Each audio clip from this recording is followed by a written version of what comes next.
Magandang buhay po at welcome back dito sa aking Mathematics Tagalog tutorial. Sa video na ito ay papaliwanag ko sa inyo about solving probability. So this is the problem.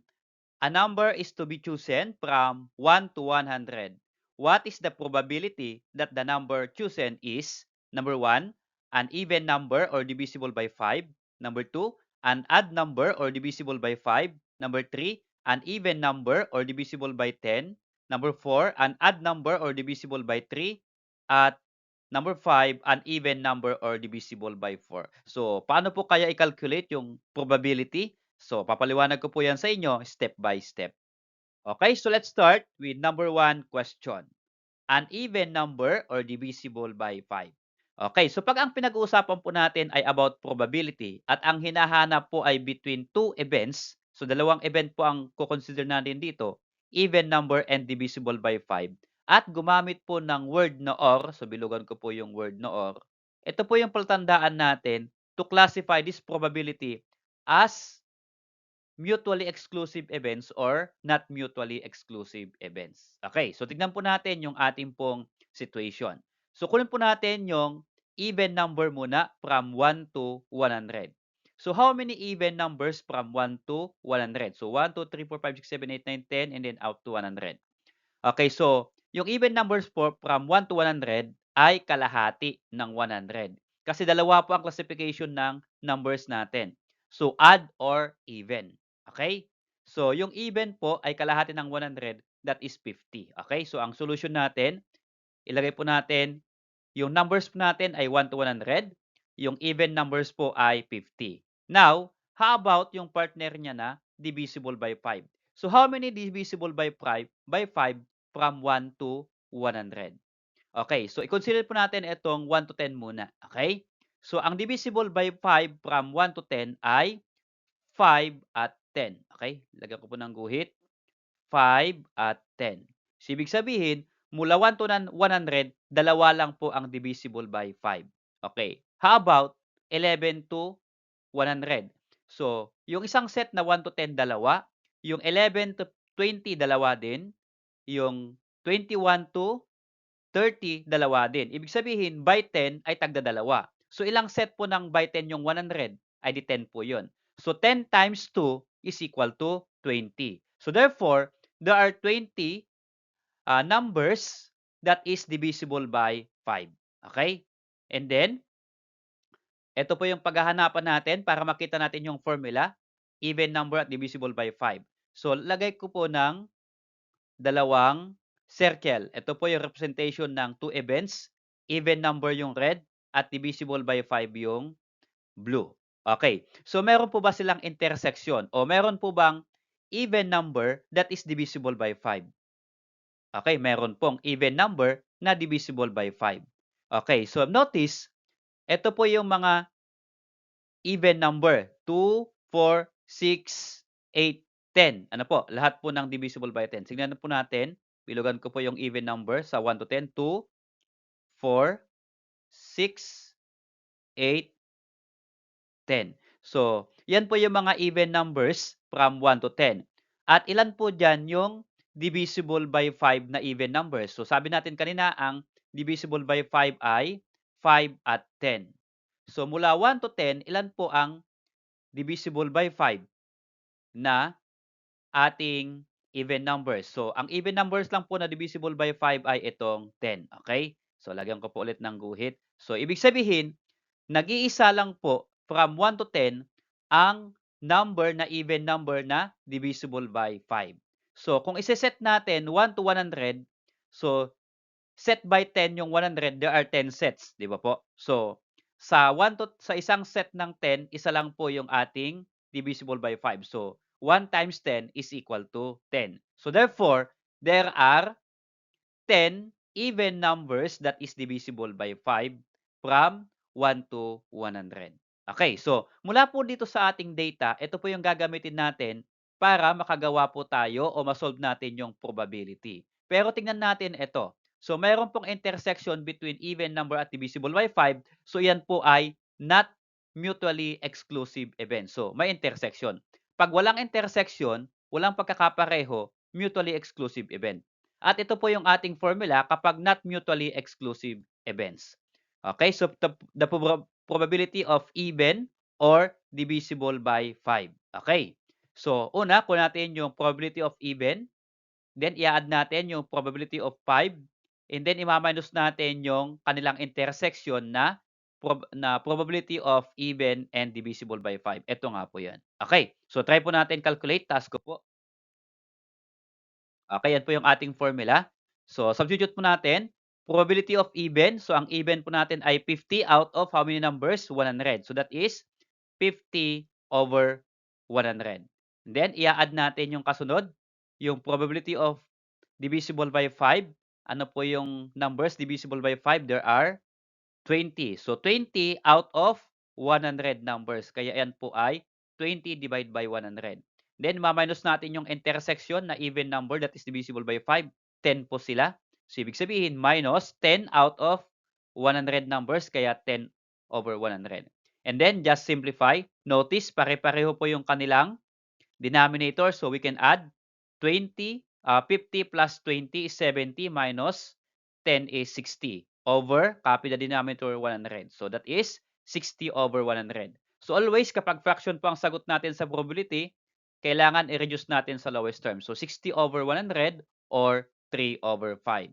Or pwede rin po yan na ilagay natin into percentage, that is 60%. Bakit po? 60 divided by 100 is 60%. Okay. So, yan po yung probability of an even number or divisible by 5.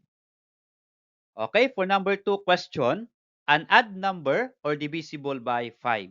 So again, ang pamimilian po natin ay from 1 to 100. So 1 to 100, yan po yung ating numbers. So ano po yung mga odd numbers o ilan po yung odd numbers from 1 to 100? So ang odd numbers po ay lahat ng number or numbers na hindi pwedeng i-divide sa 2. So that is 1, 3, 5, 7, 9. Ilan po yung mga odd numbers. So, ilan po yung odd numbers from 1 to 10? There are 5. So, kalahati po. Ibig sabihin, from 1 to 100, kalahati din po yan, 50. Kasi sabi ko po kanina, ang even numbers ay kalahati. So, 50. And odd numbers naman po ay yung kalahati pa. So, that is 50. Okay? So, solution, there are 100 numbers at ang odd number natin ay 50. How about yung partner ng odd number na divisible by 5. So again, parang kanina, ito po yung divisible by 5, 5 and 10. Okay? So, bilugan ko po 5 and then 10. Those are the numbers divisible by 5. So, ilan po lahat? From 1 to 100. So, kung yung set po ng 10 ay dalawa, there are 10 sets from 1 to 100. So, 2 times 10 is equal to 20. So, therefore, there are 20 numbers that is divisible by 5 from 1 to 100. So, again, meron po ba silang intersection between odd and divisible by 5? Okay, meron po ba? So, meron po yan. So, odd numbers that is divisible by 5. Okay. So, alin po dito? Ang ating odd numbers, guhitan ko po, ang odd numbers po natin ay 1, 3, 5, 7, and 9. So, meron po ba tayong nagpatong na guhit na may bilog? Okay, meron po. So, meron po tayong odd numbers or odd number that is divisible by 5, which is 5 from 1 to 10. Okay. So, ibig sabihin, lahat po ng may 5 na numbers from 1 to 10, from 1 to 100, yun po ay divisible by 5. So, 5, 15, 25. So, ilang numbers po from 1 to 100? Yan po ay 10. Kasi isa po sa set ng 10, so 1 times 10 is equal to 10. Okay? So, odd numbers that is divisible by 5 is equal to 10. So, tingnan natin, meron po siyang intersection. Ibig sabihin, yan po ay not mutually exclusive event. So, therefore, ito po ulit yung ating gagamitin na formula. Probability of odd numbers or divisible by 5 is that probability of odd numbers plus the probability of divisible by 5 minus yung intersection nila. Okay? So, let's try to solve. Substitute natin yung ating given. Okay, so notice that ganito din lang po yung lumabas kanina sa ating even number sa number 1 question. Add po natin ay 50. Divisible by 5 is 20. Add that is divisible by 5 is 10. So, substitute natin. Pareho po. there are 50 numbers that is odd number out of 100. So 50 over 100, then plus divisible by 5 is 20. 20 out of 100. So plus 20 over 100. Then minus natin yung intersection na 10. So ilan po yan? 10 out of 100 numbers. So that is 10 over 100. Notice again, pare-pareho po yung denominator, so we can add or subtract numerators. So 50 plus 20 is 70 minus 10 is 60. Therefore, that is 60 over 100 or reduced to lowest term, 3 over 5. Again, in fraction or in percentage is 60%. Okay? So, paano po kunin yung 60%? 60 divided by 100, then times mo ng 100, that is 60%. Okay? So, yan po yung probability ng odd numbers that is divisible by 5. 60% or 3 over 5. Okay, so about this number 3 question, uneven or divisible by 10. So, even numbers or divisible by 10. So, again, ito po yung ating numbers from 1 to 100. So, ano po yung mga even numbers? Ito po, again, divisible by 2, 2, 4, 6, 8, 10. So, yan po yung ating even numbers. Okay? So, kaya ang solution po natin dyan, again, yung numbers po natin ay 100 at yung even numbers po natin ay 50. Okay? Again, kalahati po ng 100 ay even, kalahati po ay odd. Kaya ang even numbers po natin ay 50. Okay, so how about yung divisible by 10? So, ang divisible by 10 po dito, from 1 to 10 is only 1. Okay? So, yung 10 po yan. So, ibig sabihin, ilang numbers from 1 to 100 ang divisible by 10? So, yan po ay 10, 20, 30. So, there are 10 numbers. Okay? So, yung divisible by 10 ay 10 numbers. Okay? So, meron po bang intersection between even and divisible by 10? So, again, ginuhitan ko po kanina. Ito po yung ating even from 1 to 10, 2, 4, 6, 8, 10. Ang divisible by 10 po natin ay 10. Okay? Bilugan ko po yung 10. Ibig sabihin, from 1 to 100, meron pong even that is divisible by 10. So, isa po sa set ng 10. So, ibig sabihin, from 1 to 100, there are 10 numbers or even numbers that is divisible by 10. Okay? So, meron po tayong intersection. Ibig sabihin, yung ating probability ay not mutually exclusive event. So, again, ito po yung ating formula na gagamitin. Probability of even or divisible by 10 is equal to the probability of even plus the probability of divisible by 10, and then maminus natin yung intersection, okay, na even that is divisible by 10. Okay, solve po natin. Okay, so ito po yung ating formula. Substitute po natin. So, yung pong ating probability of even numbers, ang even po ay 50 out of 100. So, 50 over 100 plus.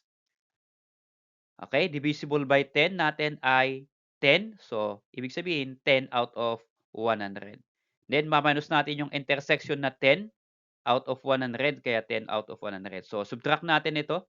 10 minus 10 is 0. So, wala na ito kasi pareho sila. So, matitira po ay ito 50 over 100. Or, in lowest term, that is 1 half. Or in percentage, that is 50%. So, kalahati po. 50 divided by 100 is 1 half or 50%. So, therefore, the probability of even numbers that is divisible by 10 is 50 numbers or 50% rather.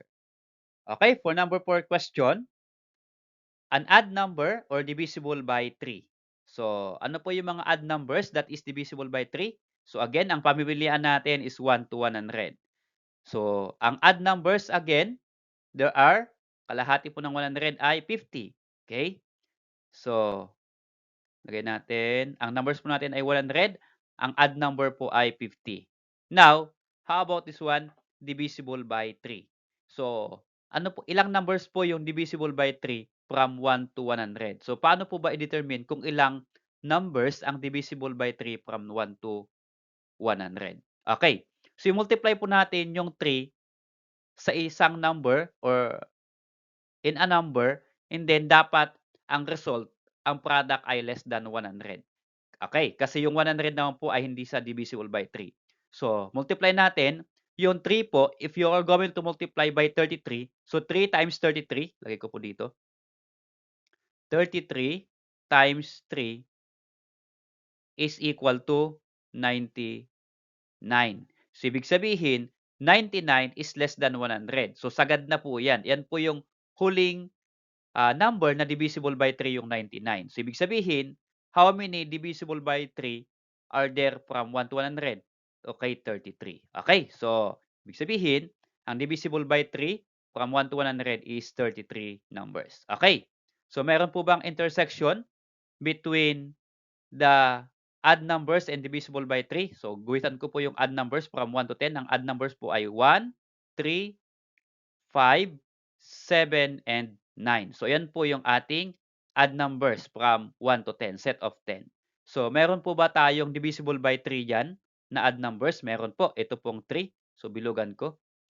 Itong 3, divisible by 3 po ha. Ito pong 6 at ito pong 9.